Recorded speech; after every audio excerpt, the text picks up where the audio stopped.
Break के बाद स्वागत है आपका। आप देख रहे हैं एबीपी न्यूज। लगातार हम आपको बता रहे हैं कि आज विशाखापत्तनम में कैसे गैस का लीकेज हो गया। 8 लोगों की जान चली गई, 1000 से ज्यादा लोग इफेक्टेड हैं, 80 लोग वेंटिलेटर पर हैं।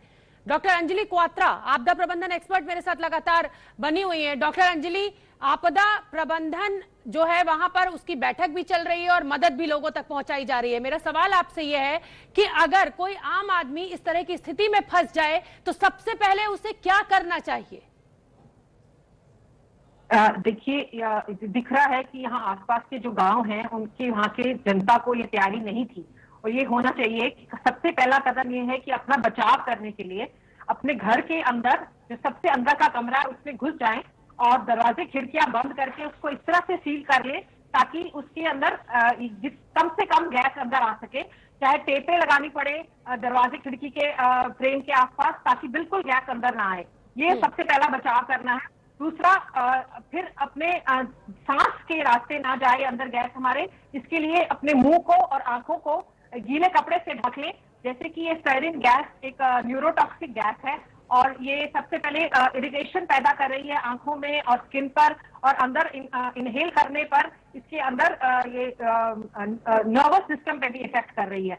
तो ये जानकारी अगर उनको पहले होती, मगर नहीं होने पर भी एक सबसे पहला जो बचाव है, अब अपने अंदर गैस हम सांस के अंदर रास्ते अंदर ना ले लें। एक गीला कपड़ा आंखों पे और नाक और मुंह पे ढकना जरूरी है और बच्चे और बूढ़ों को तो पूरे गीले कपड़े से ढक देने से उनका पूरा शरीर बच सकता है। और सबसे पहले जरूरी है कि डॉक्टर अंजलि इंफॉर्मेशन। हाँ, डॉक्टर अंजलि, मैं आपसे समझना चाहूंगी कि जब इस तरह की कोई केमिकल फैक्ट्री किसी इलाके में होती है तो क्या आसपास के जो एरिया होते हैं, आसपास के जो गांव होते हैं या रिहायशी इलाके होते हैं, क्या उसमें हम कोई ऐसी गाइडलाइन जारी करते हैं जिससे कि ये लोग हमेशा अवेयर रहें, हमेशा एक कहा जाए कि उस मोड में रहे कि अगर ऐसा कुछ हो जाए तो हमें क्या करना है? ये सवाल मैं आपसे जवाब लूंगी, लेकिन फिलहाल यहाँ एक बहुत छोटे से ब्रेक के लिए मैं रुक रही हूँ। फौरन लौट रहे, बने रहिए एबीपी न्यूज के साथ।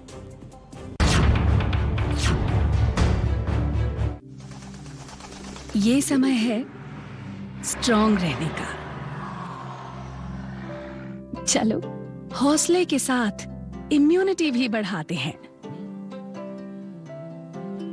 इस टफ टाइम के सामने स्ट्रॉन्ग बन के दिखाते हैं। दूध पियो, स्ट्रॉन्ग बनो।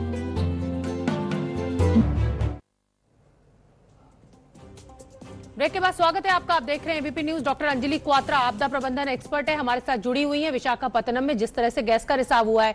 डॉक्टर अंजलि क्वात्रा, आपसे मैं समझना चाहूंगी कि जब कोई केमिकल फैक्ट्री होती है तो क्या ऐसे इलाकों में कुछ गाइडलाइंस प्रशासन के द्वारा दी जाती है?